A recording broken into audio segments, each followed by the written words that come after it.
What's up guys, it's Manga Time once again, and I'm here today to do my top 10 Zanpakuto as requested by BFGstar.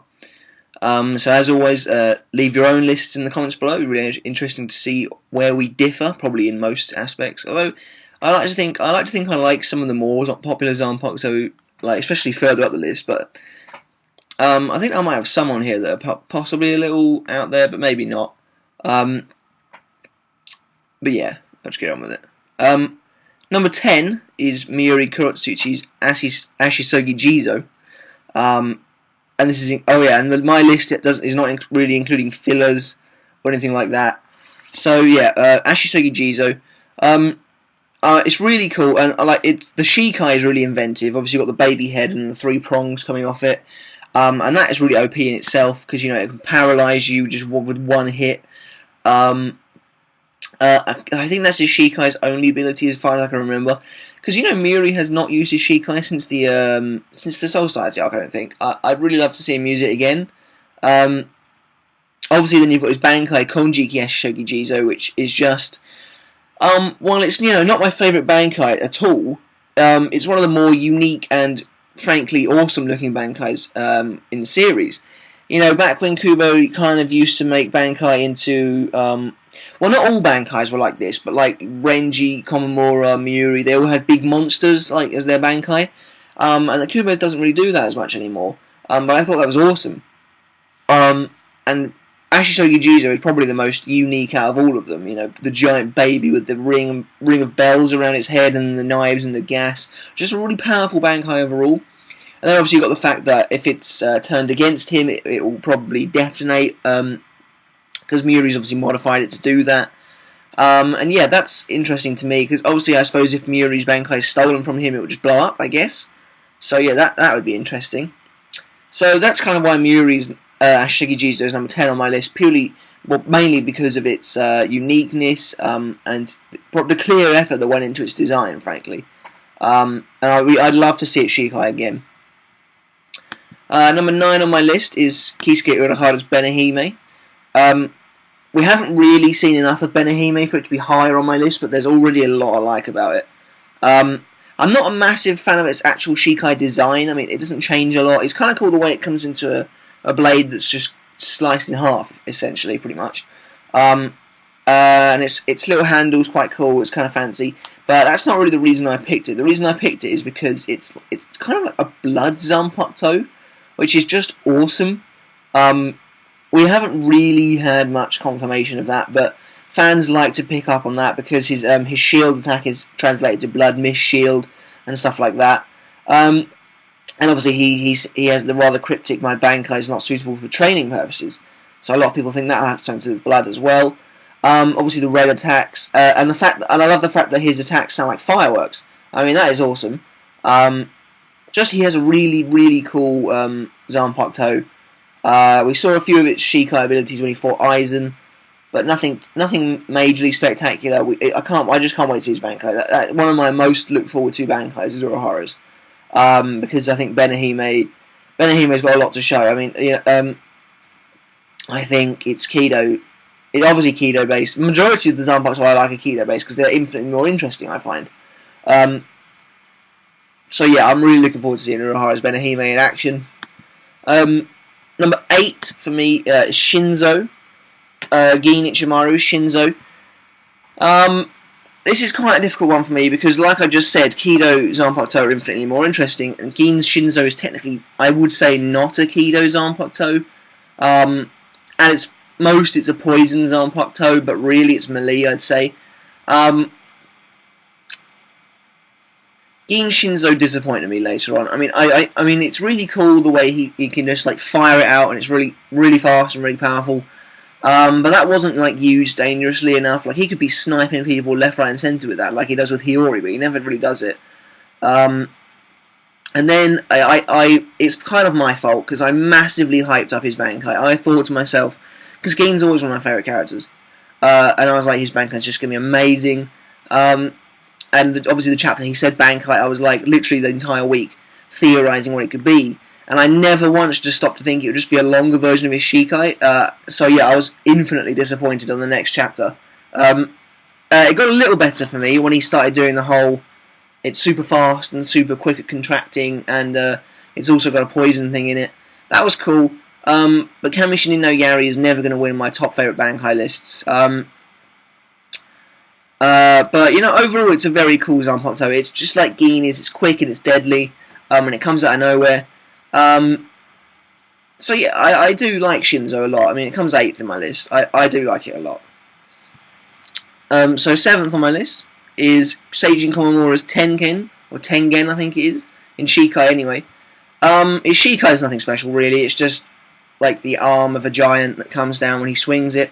However, the actual Bankai, Kokujo Tengen Myo, gets a lot of stick from people because he uses it so often and he gets beaten so often, but it's really awesome. It looks amazing. Again, it's one of Kubo's kind of best designed ones in my opinion, because it's back when he made a lot of Bankai kind of massive and monstrous, and it just looks awesome.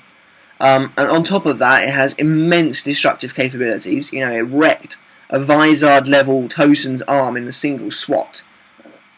So I kind of wish Kubo had given Komamura a bit more of a chance in some fights, rather than basically just making him his punching bag. Because Komamura is one of my favourite characters as well, and I know that's a lot of people would probably not have him as one of their favourites, but Komamura is, I really like him. I think it's time that he got cut a break, to be honest.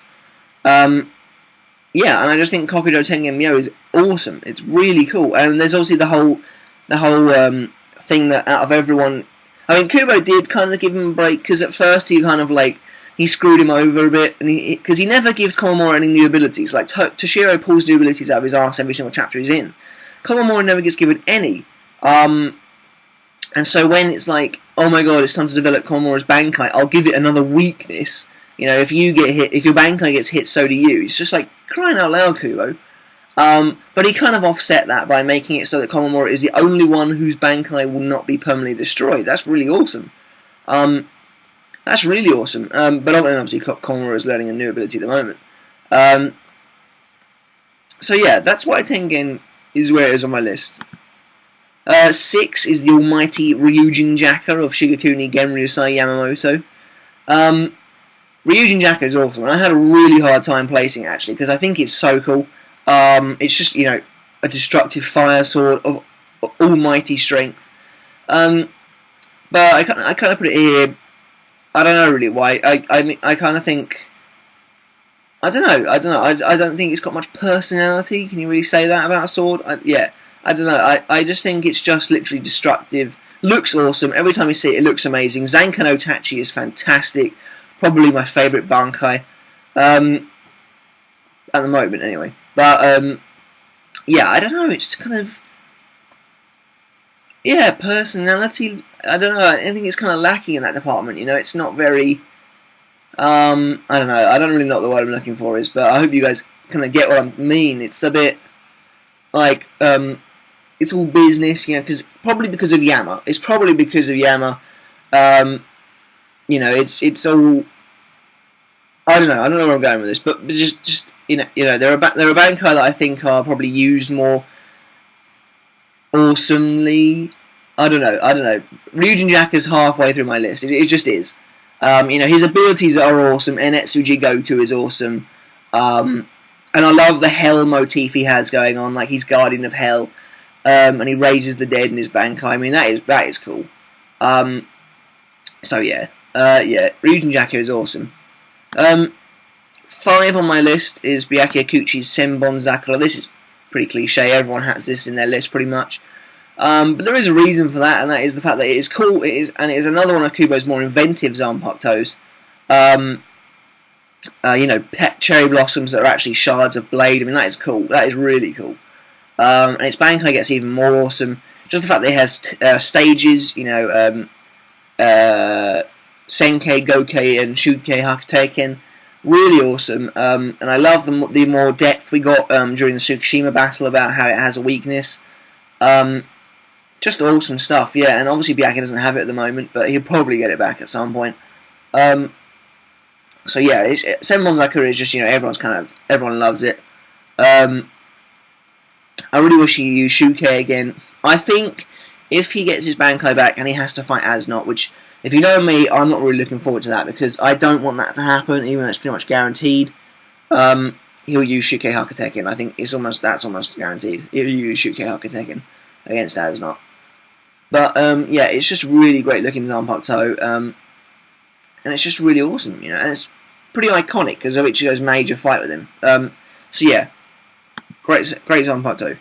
Now 4, I love this Zanpakuto, and I don't know, I wonder if other people would put it on their lists as well, is Kaname Toshin's Suzumushi. I just love the whole like cricket sound theme it's got going on, like how it chimes. The sword itself looks awesome. You know, it's got the curved hilt with the curved guard, sorry, with a ring hanging off it. Back when Kubo used to be truly inventive with his Bankais, and he would have Tosin like pull the ring out and then shoot loads of them out. It's so awesome, and his Bankai, Suzumushi Enma Korogi, was just so overpowered. You know, like, get rid of all your senses inside this awesome looking dome. But obviously Suzumushi itself has loads of abilities that are just awesome. Nishiki Benehiko Nishiki or something like that. I can't really remember their names. It's been literally so long since we've seen Suzumushi at all. But he would bring about that wave of blaze and just shoot them down. Obviously just the fact that he can make his sword vibrate. And that weird thing he does against Uryu where he just knocks him out and turns the screen all negative.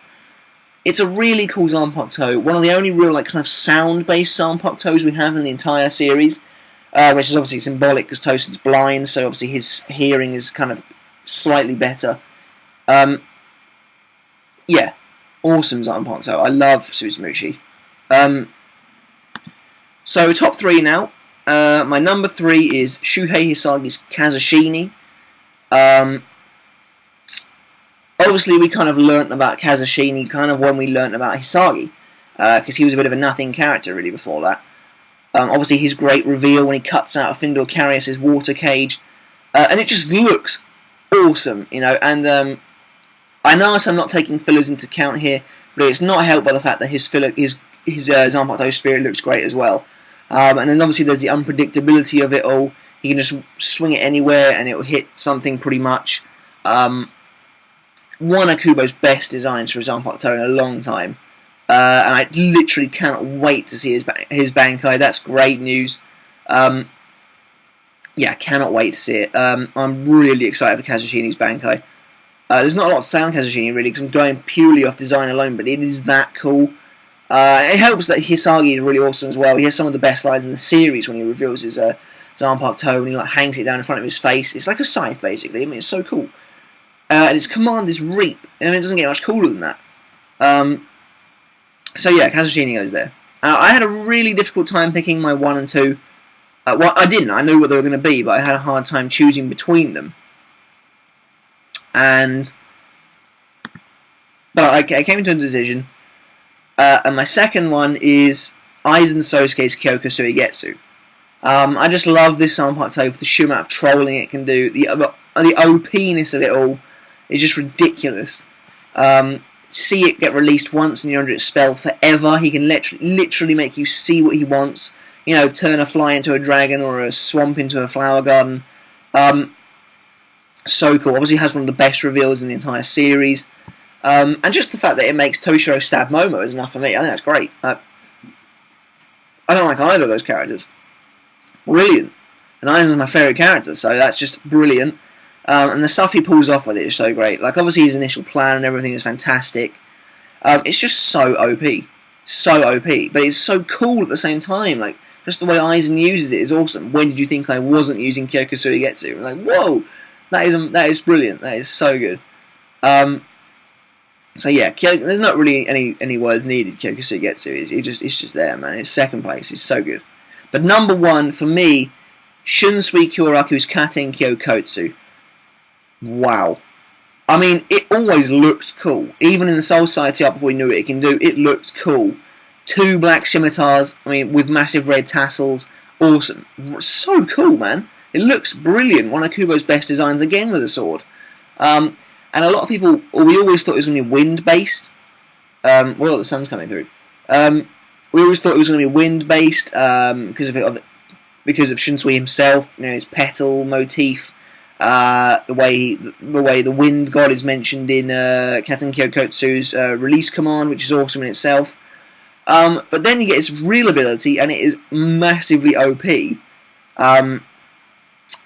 Making children's games a reality. But that is so cool, though. I mean, like, Kage Oni, Taka Oni, Ira Oni. I mean, it's just literally so overpowered. And Ishikai has so many abilities.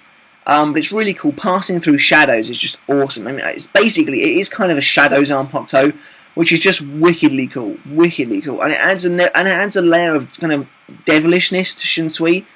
Because on one side he can be like this frolicking, drunk, happy captain. The next he can be passing through a shadow with these massive black scimitars with a nasty look on his face. Awesome, awesome Zanpakuto. So that's my top 10 Zanpakuto, guys. A couple of honourable mentions that might make it in if we see a bit more of them. Rose's Kinshara. Awesome. I love the uniqueness of the whip. It's a music-based Zanpakuto as well. That immediately resonates with me. That's very cool. So, yeah, if we see his Bankai, it's awesome. Or we see more of Kinshara, that can make it onto my list next time. Sakanade is another one, which could also go on there. Hyorin Maru is very cool, I'll give you that. But I don't like his owner, of course, and I just don't like how he pulls moves out of his arse. It's so annoying. So yeah, that's my list, guys. Let me know in the comments below your top 10 Zanpakutos, and thanks again for BFGstar for requesting this video. And I shall see you guys later. See ya.